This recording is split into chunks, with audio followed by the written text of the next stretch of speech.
amati mbégteeg bànneex di ànd ak yéen ñiy teewlu ci suñu chaîne bu mag bii di HTV ñoo ngi leen di ñaan ngeen di wéy di abonné ngir ngeen mën a jot suñu ay vidéo saa su ne. ab xibaar a ngi nii boo xamante ni du neex dara ci kii di Mame Mbaye Niang ki fi nekkoon ministre ay yoon ci jamonoy président Macky Sall. dal leen ak jàmm mbokku internetu Arsi TV ñoo ngi leen di fàttali ngeen wéy di abonné te activé cloche de notification bi ngir rek lépp lu fi jaar ngeen mën a bokk ci ñi koy njëkk jot comme niñ ko waxee di leen koy tàmbalee moom Mame Mbaye Niang bu maytuwul day ab mandat d'arrêt international moo ngi koy yot buñ sukkandikoo ci ay xabaar comme niñ ko xamee moom Mame Mbaye Niang bi nga xamante ne rek moo fi nekkoon ministre de la jeunesse waaye itam nekkoon fi ki nga xamante ne rek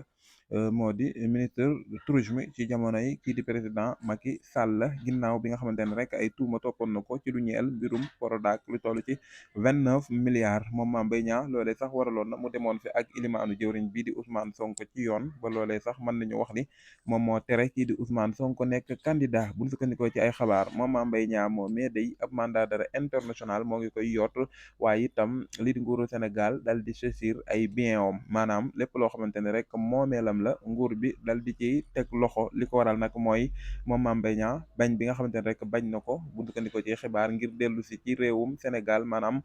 bu fekkente ni ñëwul rek ci réewum Sénégal wala mu nangu ngir wuy si yoon bu boobaa rek mandat d'arrêt international dina ko